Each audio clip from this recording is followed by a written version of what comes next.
अब देखो ध्यान से। Yes sir.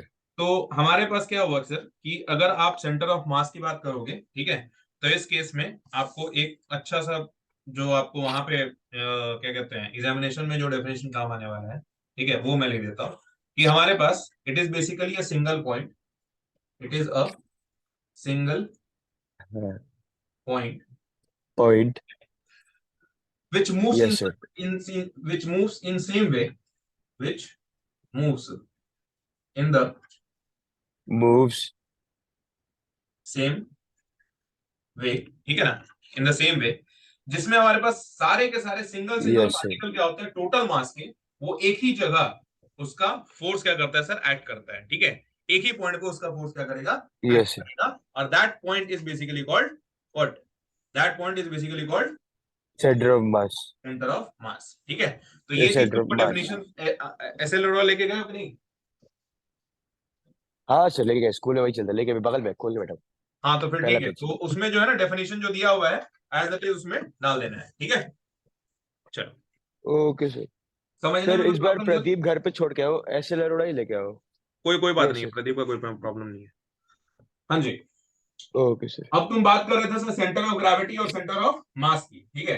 तो मैंने ये कहा था मास में। Basically centre yes of sir. Mass वैसा पोजीशन है, ठीक है, पूरे बॉडी में एक ऐसा पोजीशन है जहां पे सारे का सारा मास क्या होता है सर, कंसेंट्रेटेड रहता है, ठीक है, टू डिस्क्राइब द हाँ। ट्रांसलेटरी मोशन, ठीक है, to describe the translatory motion. Yes sir. Translatory motion sir किसे कहते ट्रांसलेटरी हैं? मोशन।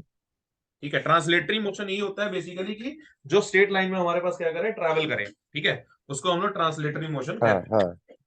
तुम इस पेन को सिर्फ देखो, ये पेन का सिर्फ तुमको निब दिख रहा यस सर। है ना, इस पेन का तुमको निब दिख रहा है। अब देखो अगर मैं इसको ट्रैवल करा रहा हूं सर इस तरीके से, ये स्ट्रेट लाइन में ट्रैवल कर रही है, हाँ। तुमको ऐसा फील होगा कि यही एक सिंगल पॉइंट क्या कर रही है सर, ऐसे ट्रैवल कर रही है। समझ आ रहा है बात को? Yes sir. यानी अगर ये हाँ। पॉइंट ये जिस वेलोसिटी से भाग रहा होगा, ये ये वाला पॉइंट भी उसी वेलोसिटी से भाग रहा होगा। नहीं समझे? यस सर, ये दोनों जब आगे सेम जा पॉइंट, रही है सेम तो जिस सेम मतलब वेलोसिटी से ये जा आगे रहा है पीछे तो है। उसी उसी हाँ वेलोसिटी से पीछे वाला भी जा रहा है, हाँ। ठीक है। जिस हाँ वेलोसिटी सेम से है यानी वेलोसिटी। यानी कहने का क्या मतलब है कि वेलोसिटी से जिस वेलोसिटी से हमारे पास सेंटर ऑफ मास जा हाँ रहा होगा, उसी वेलोसिटी से सारे के सारे हाँ। पार्टिकल भी मूव कर रहे होंगे। नहीं समझ में यस सर। आ गया? समझ गया। ठीक है, जैसे तुम्हारी गाड़ी है सर, वो गाड़ी का जो चक्का है उसके सेंटर पे सेंटर ऑफ मास है। हाँ हाँ। अब वो जिस वेलोसिटी से जा रही है, सेम वेलोसिटी से सारा का हाँ सारा सर। पार्टिकल भी जा रहा होगा, सेम, पूरी गाड़ी एक ही स्पीड में जाती है। है ना, एक ही स्पीड पे जाती है। ऐसा तो नहीं है कि अगली वाली चक्का जो है वो नेक्स्ट जो फ्रंट व्हील होता है वो किसी और वेलोसिटी जा रही है और बैक वाली व्हील किसी और वेलोसिटी से जा रही है, ऐसा नहीं होता है ना। ना। तो इसका मतलब क्या है सर, अगर मान लीजिए कि हमारे पास ये सर्कुलर डिस्क है और मैं इसको क्या कर रहा हूं सर, अगर मैंने इसके सेंटर ऑफ मास को, यानी सेंटर ऑफ मास इसका कहां है, सेंटर पे है, ठीक है, हमने क्या कर दिया सर, इसको वी वेलोसिटी दे यस दी, सर। वी वेलोसिटी दे दी। इसका मतलब सर इसमें जितने भी पार्टिकल है ना, सबके सब कितने वेलोसिटी से जाएंगे, जितने भी पार्टिकल हैं वी। सबके सब वी वेलोसिटी, वी वेलोसिटी, सबके सब वी वेलोसिटी, और वो भी सेम डायरेक्शन में। ऐसा नहीं है कि हमारे पास अलग अलग डायरेक्शन में जाएंगे, सबके सब सेम वेलोसिटी से जाएंगे। जो अगर ये 10 मीटर पर सेकंड है ना, तो हाँ इसका मतलब है कि सर्कुलर डिस्क में जितने पॉइंट हैं सारे के सारे उसी वेलोसिटी से, यानी 10 मीटर पर सेकंड की वेलोसिटी से ही मूव करेंगे। यहां तक कोई दिक्कत? हाँ। हम्म, नो सर। समझ में आ गई बातें? Yes sir. अब आते हैं सर सेंटर ऑफ ग्रेविटी के ऊपर। तो इसका मतलब जो सेंटर ऑफ ग्रेविटी है, एक ऐसा पॉइंट है जिसके ऊपर रिजल्टेंट ग्रेविटेशनल फोर्सेस क्या करते हैं सर, उस पार्टिकल के ऊपर एक्ट करते हैं, ठीक है। इसका मतलब कि पूरा का पूरा वेट, समझना, मास अगर कॉन्सेंट्रेटेड होगा तो सेंटर ऑफ मास बोलेंगे, ठीक है।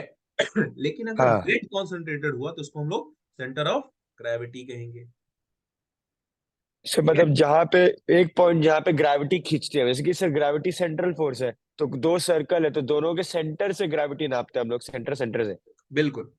तो सर सेंटर ऑफ मास भी तो वही होता है ना, सेंटर भी तो होता लेकिन है सर्कल के लेकिन सेंटर में लेकिन यूजुअली। लेकिन लेकिन मैंने क्या बोला सर कि वेट में, वेट क्या करता है, डिफर करता है कि नहीं करता हाँ है? हाँ, वेट जो है अर्थ वो पे कुछ डिफर और, करता है। वीनस पे कुछ और, जुपिटर, हाँ, हाँ। लेकिन हाँ, मास, सेम रहेगा। मास मास सेम रहता अमाउंट है ऑफ सर। मैटर रहता है, सेम रहता है। Exactly exactly. हाँ। जब तक उसको वेलोसिटी, स्पीड ऑफ वेलोसिटी से छेड़छाड़ मत करो, मतलब आइंस्टीन वाली थ्योरी मत लगाओ, तब तक मास को चेंज करने वाला हाँ। कुछ नहीं है। समझ में आई बात? हाँ, तब तक मास लेकिन वेट कांस्टेंट ही सर, मानते हैं हम लोग। Exactly exactly. लेकिन चेंज वेट होता सर, है। वेट हमारा चेंज कर जाएगा। चेंज होता है। ठीक है ना? हम लोग हाँ। क्लास 9th में 10th में हमने यही पढ़ा था, ठीक है, कि हमारे पास जो वेट होता है वो चेंज कर जाता है, जस्ट बिकॉज, क्योंकि वेट में क्या हाँ। होता है? वेट में होता है gravity, mass into g, this is called weight. समझिए? जिसमें ये जो होता है हाँ। कि का हाँ। मास हाँ, होता है कि हमेशा क्या होता है सर? कांस्टेंट। कांस्टेंट। हाँ, लेकिन जी क्या होता है sir? Variable, as per the poles and variable. Equator. तो ऑब्वियस सी बात है, जब ग्रेविटी डिफर करेगी तो वेट भी डिफर करेगा। ठीक है? और यस सर। वेट डिफर करेगा, इसका मतलब सेंटर ऑफ ग्रेविटी भी क्या करेगी सर? डिफर करेगी। हाँ, नहीं समझ में आया? समझ आया सर। आ गया पक्का? ठीक है ना? तो इसका मतलब हाँ। है कि अगर हमारे पास एक पॉइंट ऐसा होगा जिसपे सारा का सारा पूरा वेट ऑफ द बॉडी क्या होगा सर? एक ही पॉइंट पे कॉन्सेंट्रेटेड होगा, तो उसको हम कहेंगे सेंटर ऑफ ग्रेविटी। हाँ। पूरा का पूरा मास अगर एक ही पॉइंट पे कॉन्सेंट्रेटेड होगा, तो उसको हम कहेंगे centre of mass. Centre of मास हमारे पास चेंज तब करता है जब मास का डिस्ट्रीब्यूशन इधर उधर होता है, मतलब चेंज करता है। लेकिन वेट जो हाँ। है वो जहां जहां चेंज करेगा, वहां वहां सेंटर ऑफ ग्रेविटी का भी पॉइंट चेंज करेगा। कोई डाउट यहां तक? हाँ। समझ में हाँ। आ रही बात सर? ठीक है। हाँ। चलिए, तो वही बोल रहा है। सर, तो सेंटर ऑफ ग्रेविटी, हम्म। से सेंटर ऑफ ग्रेविटी वो हुआ जहाँ पे, मतलब अगर मान लीजिए अर्थ जहाँ जिस पॉइंट पे लगाता है वेट किसी ऑब्जेक्ट के, वो अर्थ के हम्म, हिसाब से सेंटर ऑफ ग्रेविटी हो गया। जुपिटर में बिल्कुल, वो शिफ्ट कर जाता है, जुपिटर में हल्का नीचे हो जाएगा क्योंकि बिल्कुल, मास ज्यादा जोर से ग्रेविटी लगाता है। बिल्कुल। सेंटर ऑफ मास होता है उसका मैटर का जो बीच वाला पॉइंट हुआ, हम्म, मीन कह लेंगे। हम्म, और ग्रेविटी में बस इतना होता है, मतलब जो जहां से वो खींच, जहां से सबसे ज्यादा इजिली पकड़ में आके खींच सके, वो जहां से बिल्कुल, पकड़ के वो मतलब जहां से उसको पूरे ऑब्जेक्ट पे होल्ड मिल जाए, ग्रेविटेशनल बिल्कुल। फोर्स को जहां से पूरे ऑब्जेक्ट के होल्ड मिल जाए, वो उसका सेंटर ऑफ ग्रेविटी हो गया। सेंटर ऑफ मास हो गया जहां पे एक पॉइंट पे, जहां पे पूरा मास किसी बॉडी का हम लोग बैलेंस कर सकते हैं। बैलेंस कर सकते हैं, कॉन्सेंट्रेटेड फॉर्म में रख सकते हैं, किसी एक पॉइंट पे ही होगा। ठीक यस है ना? सर। तो जैसे हम लोग अर्थ और मून यस का सर। अगर एग्जाम्पल लेते हैं, तो यहाँ जो हमारे पास वेट होगा, मास इंटू ग्रेविटी होगा, है ना? 10 kg का मेरा मास है, यस सर। इसका वेट कितना हो जाएगा? 10 × 10 हो जाएगा सर। लेकिन मैं जब यहाँ करूंगा, तो दस हाँ। के जी के मास से इसको मल्टीप्लाई करूंगा सर, तो वेट इससे हाँ। डिफर हो जाएगा। ये वेट ऑफ द अर्थ रहा, ये वेट ऑन द मून रहा। तो मैं हाँ। सीधा साधा अगर बोलूं तो वेट ऑफ द अर्थ क्या है sir? Weight on the moon के से ज्यादा है। इसका मतलब सेंटर ऑफ हाँ, ग्रेविटी का 6 गुना पॉइंट ज्यादा। यहाँ पे कुछ और होगा, और यहाँ सेंटर ऑफ ग्रेविटी का पॉइंट कुछ और होगा। क्लियर हुआ? और होगा। Exactly exactly. यस समझ सर। में आ गई बातें? Yes sir. चलिए, हाँ सेम सर। चीज है हमारे पास अब, कि अगर कहीं यूनिफॉर्म ग्रेविटेशनल फील्ड है, यूनिफॉर्म ग्रेविटेशनल फील्ड मतलब जहां हम बैठे हुए हैं, जहां तुम बैठे हुए हो, यहाँ कौन सी ग्रेविटी चेंज हो रही है? नहीं हो रही है। हाँ, ठीक है? अगर पोल्स पे बैठे होते तब 9.8। यहाँ से भले कंपेयर कर सकते थे, बट मैं और तुम क्या कर रहे हैं? अभी सेम ग्रेविटेशनल फील्ड में बैठे। हाँ। तो सेम ग्रेविटेशनल फील्ड में अगर हम लोग बैठे हुए हाँ। हैं, तो सेंटर ऑफ मास और सेंटर ऑफ ग्रेविटी एक ही पॉइंट पे कोइंसाइड करता है। समझ में आया? हाँ। क्योंकि चेंज करने यस सर। वाला तो सिर्फ ग्रेविटी था। मैं भी जिस ग्रेविटी में बैठा हुआ हूं, तुम भी तो उसी हाँ। ग्रेविटी में बैठे हुए हो। हाँ। ठीक है? तो दोनों केसेस में सेंटर ऑफ मास और सेंटर ऑफ ग्रेविटी का जो पॉइंट होगा वो क्या करेगा सर? कोइंसाइड करेगा। क्लियर होगी बातें सर? हाँ। ठीक है, यस तो सर। हम लोग लिख लेते हैं सर, यूनिफॉर्म ग्रेविटेशनल फील्ड में, यूनिफॉर्म ग्रेविटेशनल फील्ड में हमारे पास क्या होगा सर?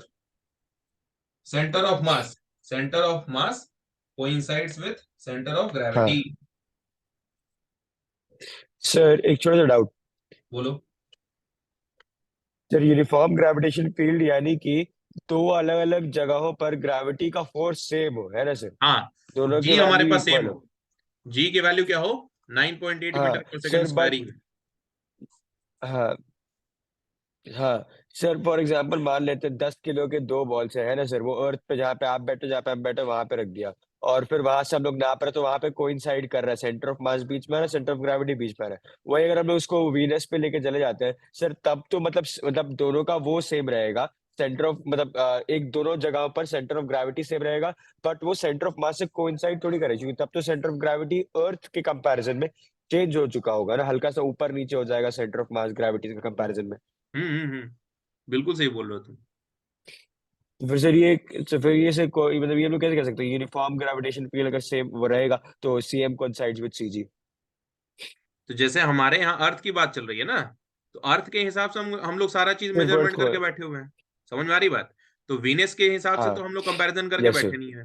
तो हम लोग यहाँ M x G जो कर रहे हैं, अर्थ को कंसिडर मिलेगा। अर्थ को कंसिडर करके हम लोग बैठे हुए हाँ। हैं, ठीक है। लेकिन जब हम लोग वीनस को कंसिडर करेंगे, तो सेंटर ऑफ यस सर। मास तो हर जगह सेम होने वाला है, ठीक है। वो वीनस के ग्रेविटी के हिसाब से देखा जाएगा, हाँ। जैसे मून के ग्रेविटी के हिसाब से देखा गया था। तो मून का यस ग्रेविटी सर। mg/6 होता है। तो यस सर। ऑब्वियस बात है, जब उसका तुमने वेट चेंज कर दिया, यस सर। तो वहां पे हमारे पास क्या होगा सर? अपने हाँ। आप सेंटर ऑफ ग्रेविटी भी चेंज हो जाएगी। लेकिन जो तुम अर्थ पे सेंटर ऑफ मास निकाल के बैठे यस थे, सर। यानी ये जो पेन था हमारे पास, अगर ये मिड पॉइंट पे क्या कर रहा है, बैलेंस अगर कर रहा है ना, तो इसको तुम वीनस पे भी ले जाओगे तो भी मिड पॉइंट पे बैलेंस करेगा। अगर तुम इसको अर्थ मून पे ले जाओगे तो हाँ। भी हमारे पास क्या करेगा सर? सेम मिड पॉइंट पे ही बैलेंस करेगा। कोई डाउट यहां तक? No sir. समझ गए? लेकिन अगर अर्थ पे हो तो मिड पॉइंट पे यस ही सर। तुम्हारा सेंटर ऑफ ग्रेविटी होगा, और मिड पॉइंट पे ही तुम्हारा सेंटर ऑफ मास होगा, ठीक है। मास होगा। मिड पॉइंट पे ही तुम्हारा सेंटर ऑफ ग्रेविटी और हाँ। मिड पॉइंट पे ही तुम्हारा सेंटर ऑफ मास होगा। कोई दिक्कत यहां तक? मास। चलिए, अब नो देखिए ध्यान सर। से। अब यहाँ पे हमारे पास क्या है सर? सेंटर ऑफ मास जो है, टू पार्टिकल सिस्टम का हमारे पास रखा गया है, ठीक है। कि दो पार्टिकल सिस्टम अगर है हमारे पास, तो हम लोग कैसे सेंटर ऑफ मास को डिफाइन करेंगे, ठीक है। तो जैसे मान लीजिए हमारे पास क्या है सर,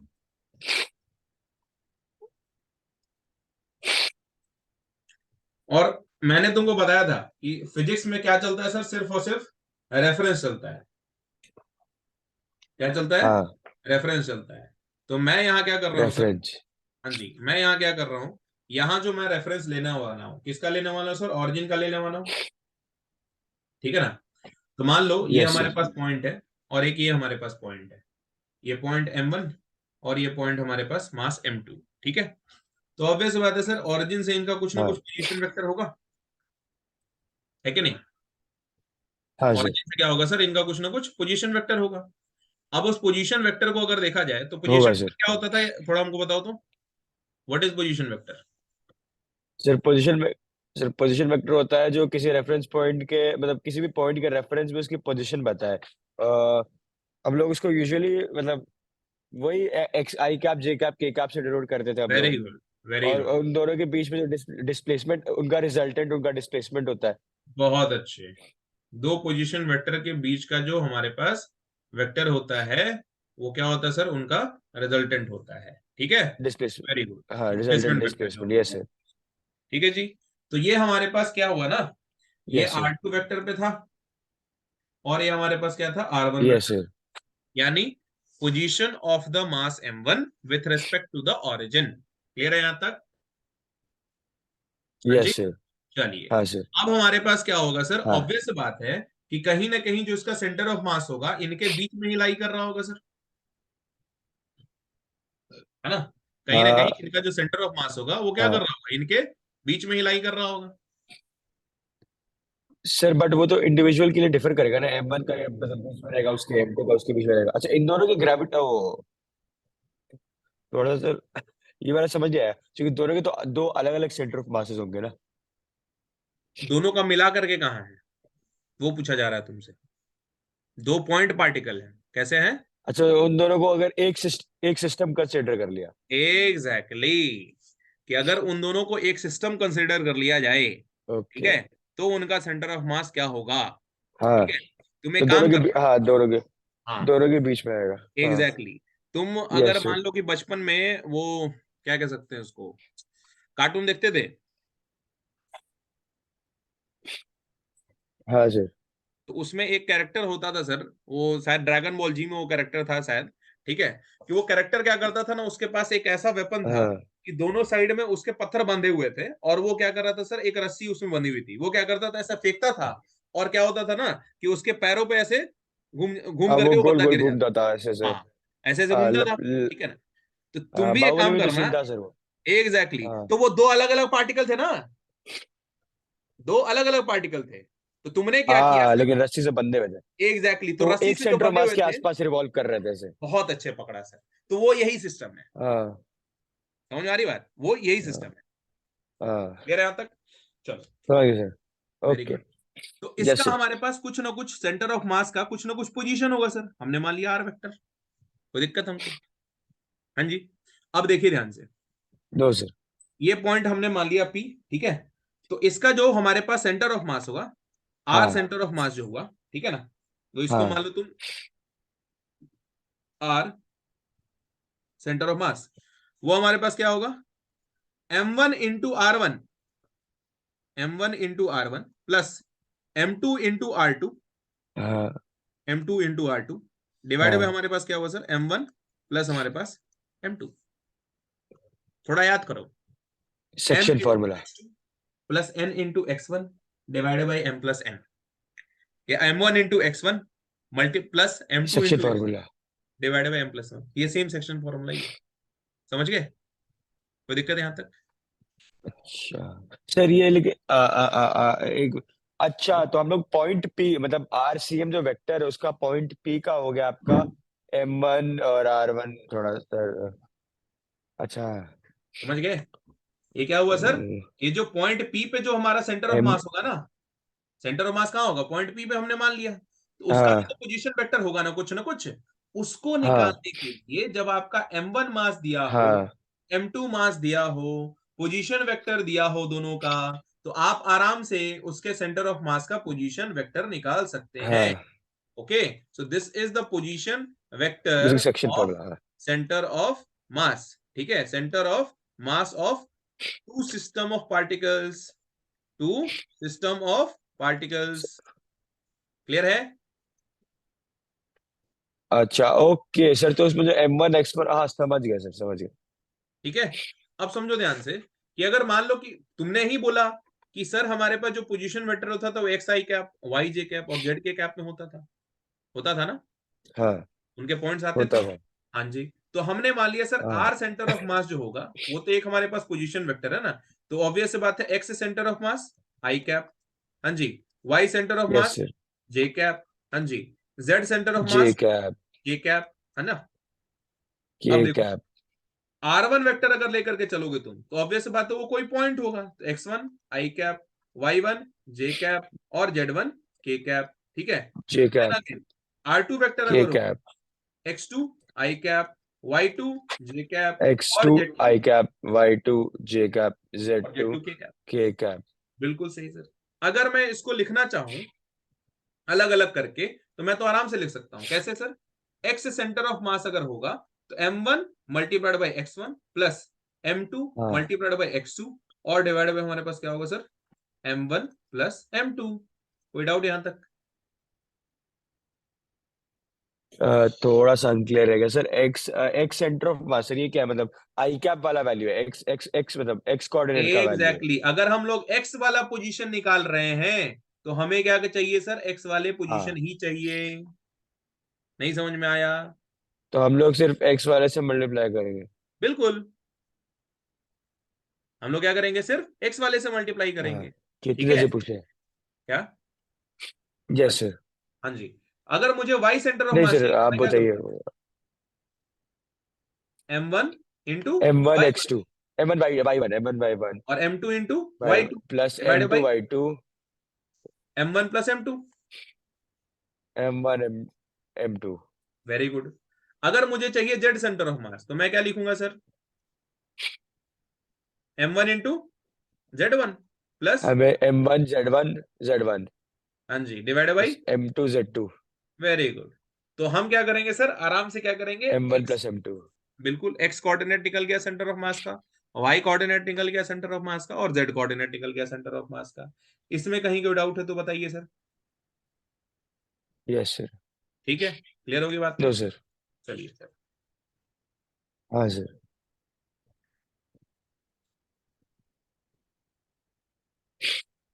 अब सवाल ये उठ रहा है कि अगर मान लीजिए केसेस अब बनाए जा रहे हैं सर, स्पेशल केसेस, ठीक है।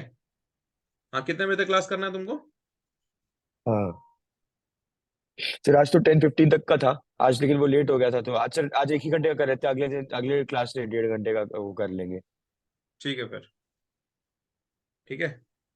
तो यस सर। अभी यहीं पे रखते हैं और स्पेशल केस के बारे में नेक्स्ट क्लास में बात करते हैं। यस सर, नेक्स्ट क्लास की डेट्स फाइनलाइज कर लेते हैं अभी।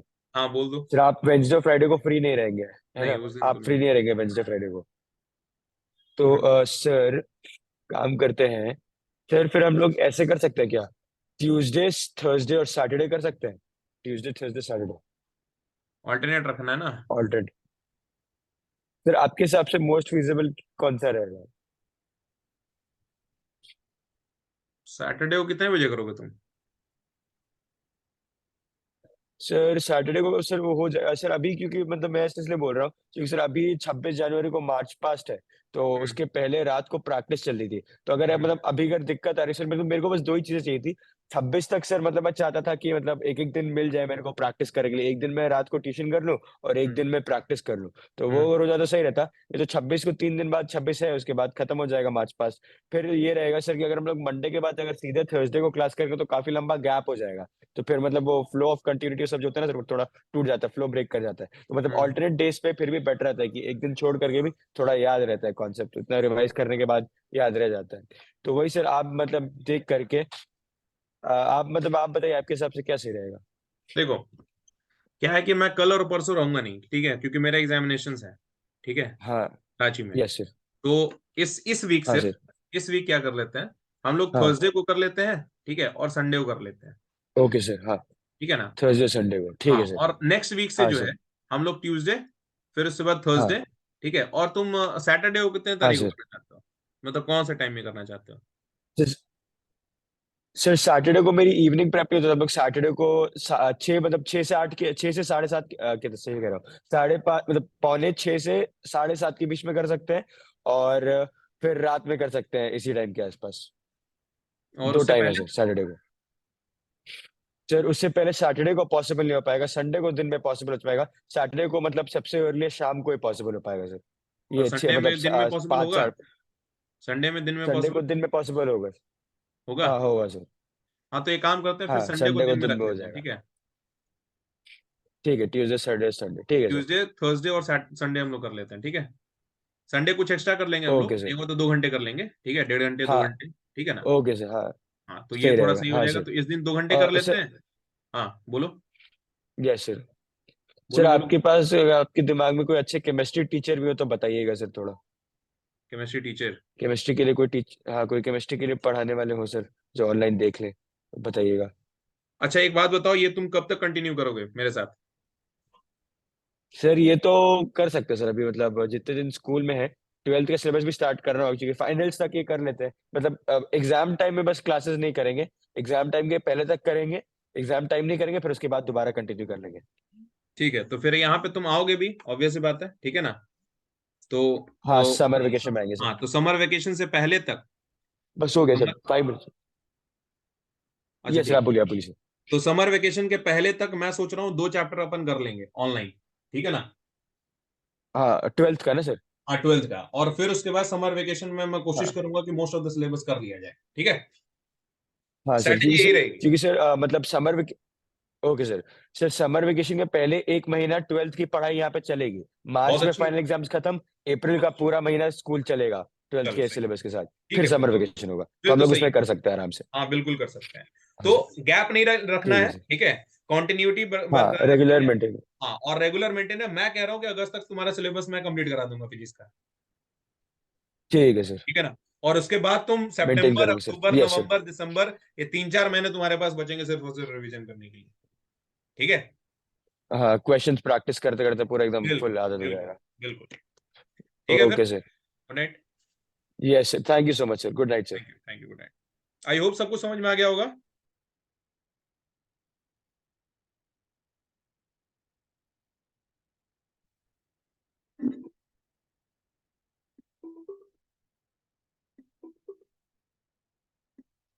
Hello, hello. हेलो,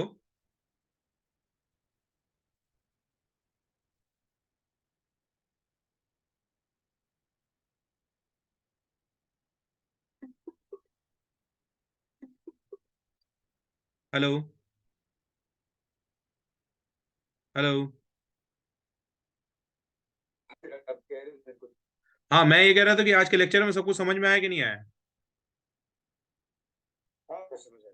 चलो ठीक है।